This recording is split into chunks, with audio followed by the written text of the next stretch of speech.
The first stained glass window in the Christ First Clarkson Sanctuary was installed in 1990, the last in 2004.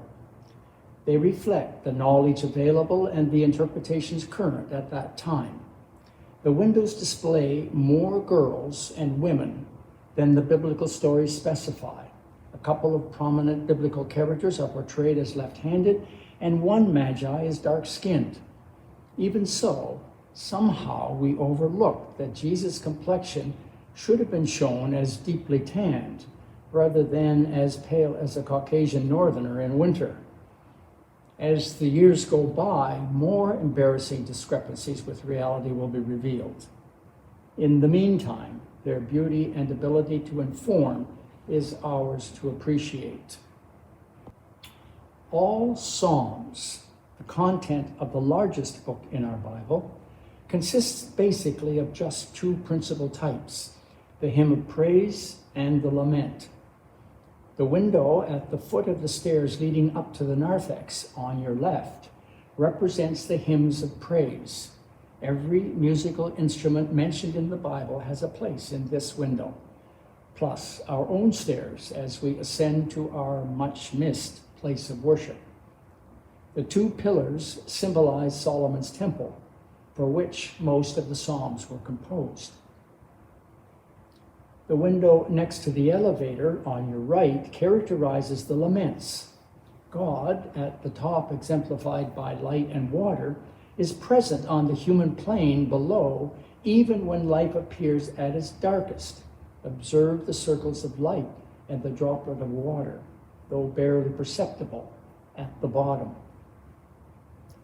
The window at the top of the stairs is everyone's favorite psalm, the 23rd.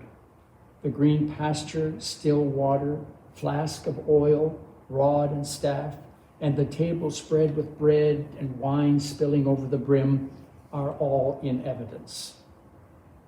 As you enter the church to worship, by contemplating the contents of these windows, it ought to assist in preparing a proper state of mind for worship.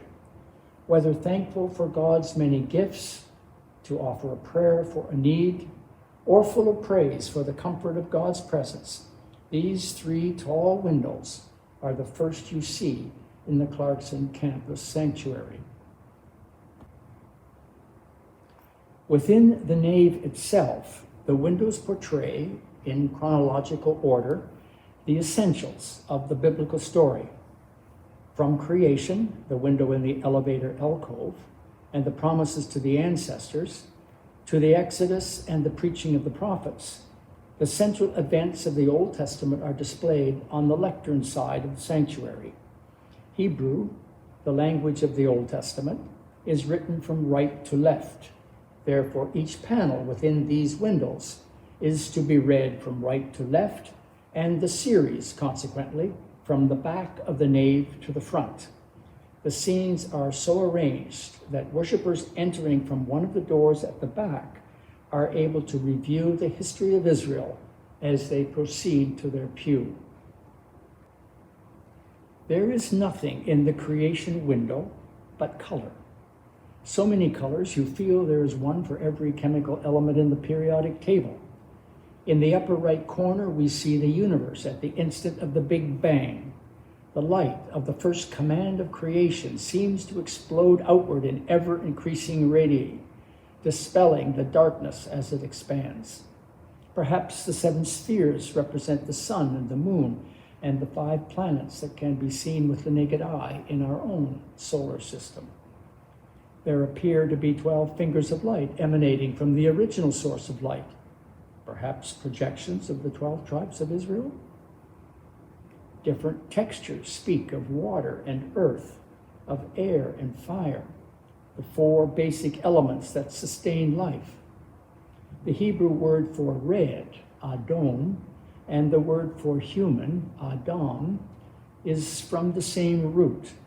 Red, therefore, symbolizes humanity. Most everything mentioned in the first chapter of Genesis is present in this window. Every window within the nave itself, as well as the nativity in the narthex, is of identical size and design. The central panel in each is the tallest and depicts what we have deemed to be the most important story connected to that window's theme. So, the binding of Isaac in the Genesis window, Moses delivering the Ten Commandments in the Exodus window, and Isaiah being called to be a prophet in the prophet's window. Two scenes chronologically earlier were then chosen for the first two panels, then two later ones for the last two. Each window, therefore, depicts 5 stories in the Bible. In the apex of each window, we tried to choose appropriate symbols for divinity and small items, symbols, or scenes relevant to the window's theme were positioned in the small panes at the bottom, or in some cases, above the main scene. The word Genesis means beginning, and the book by that name begins the record of God's dealings with the human race. In these panels are depicted scenes that illustrate the beginning of God's calling into being a special people, through whom all peoples will come to know God.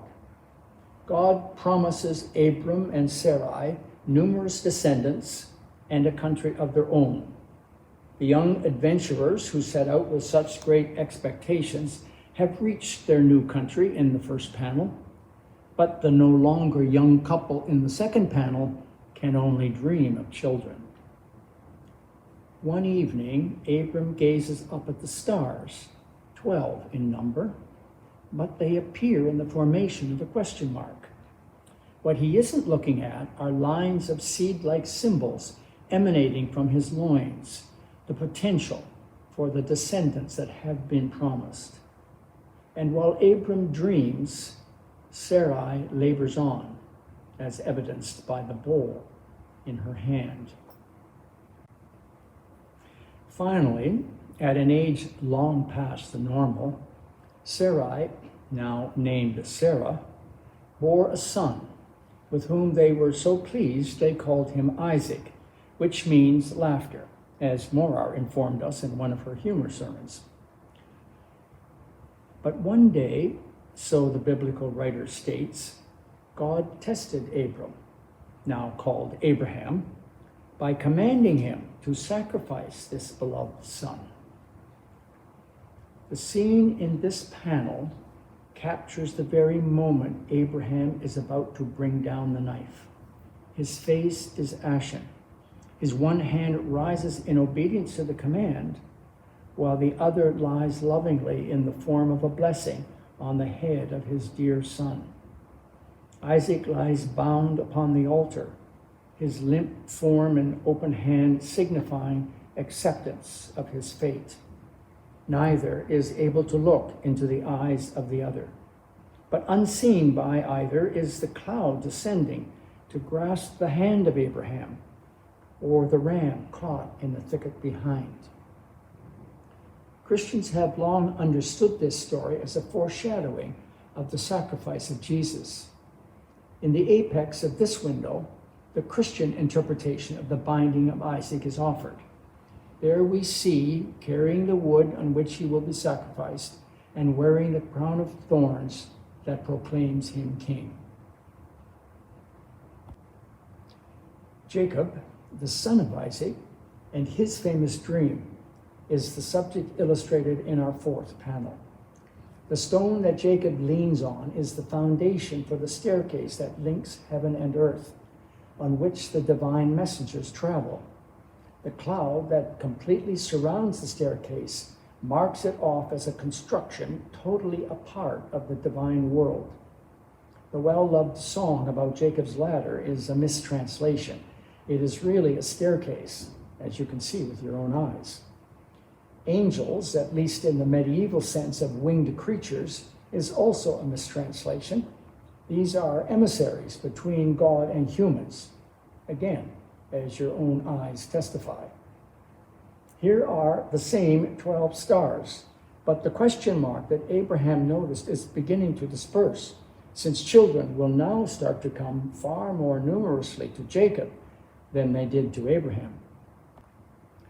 In the final panel is an older Jacob, now named Israel, greeting his young son Joseph, high lord of Egypt and thus dressed in gold, in the company of all his brothers.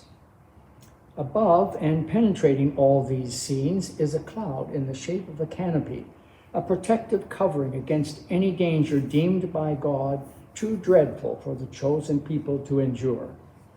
The bottom of each panel in the window consists of earthy colors, symbolizing the promise of a land of their own.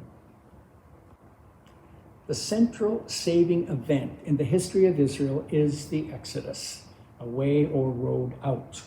In Israel's case, from slavery in Egypt. The night before the flight out of Egypt, the children of Israel initiated the Feast of Passover, portrayed in the first panel. Blood from the butchered lamb cooking on the spit has been smeared on the frame of the doorpost, that the messenger of death might know to pass over each Israelite family. The miraculous crossing of the sea the next day is illustrated in the second panel. Caught between the devil, in the form of the pursuing Egyptian army, and literally the deep blue sea, the Israelites can only trust in their God's providence. Here depicted is Moses standing on the dry shore, about to lower his staff as the Egyptian army marches towards them, oblivious to the approaching sea about to engulf them. A similar feat during the crossing of the Jordan River 40 years later is shown above. Moses and the two tablets on Mount Sinai centers the window, with the burning bush at the bottom. Though half the book of Exodus and all of Deuteronomy are filled with legal stipulations, 613 according to rabbinic count, Jesus felt that compliance with the Decalogue, the Ten Commandments, along with loving your neighbor as yourself, was all that one needed to enter the kingdom of heaven. During the period of wandering in the wilderness, both water and food were scarce, but God provided both, the subject of the next two panels. In the pane above the flowing water is a fountain, reminding us of Jacob's well at Shechem, where Jesus spoke to the Samaritan woman about his gift of water that would lead to eternal life. The final panel depicts an Israelite family gathering the manna, which appeared 6 days a week while the children of Israel wandered through the wilderness, the oasis where they were encamped in the background. If we can accept that God dwells in the apex of this window, from there emanates rays of light into all panels, symbolizing God's presence once again in all activities of God's people. Though there are many stories of judges, kings, and priests in the Hebrew Bible, those persons whose influence most impacts Christians are the prophets. Elijah's famous contest with the prophets of Baal is illustrated in the first panel. The next three are, in my opinion, three of the most important figures in the Bible. Amos, the first of the writing prophets, who claimed that Yahweh, God of Israel, was a God of justice. In this second panel, a well-dressed judge turns away the plea of a poor family, while the scales beneath betray that God tips the scales in favor of the poor. Isaiah was awestruck with God's power and majesty. His call to ministry has become a classic, and we see here in the central panel Isaiah in the presence of the holy divine being, portrayed in the apex in gold and red colors, with the 6 winged seraphim, fiery beings, mediating between God and Isaiah. Jeremiah gave us the phrase New Testament, the revised covenant that God would engrave on the hearts of his followers sometime in the future. While Amos in the second panel can be seen holding his scroll, Jeremiah is actually reading his. As in all other Old Testament windows, rays from the apex of the window penetrate all scenes.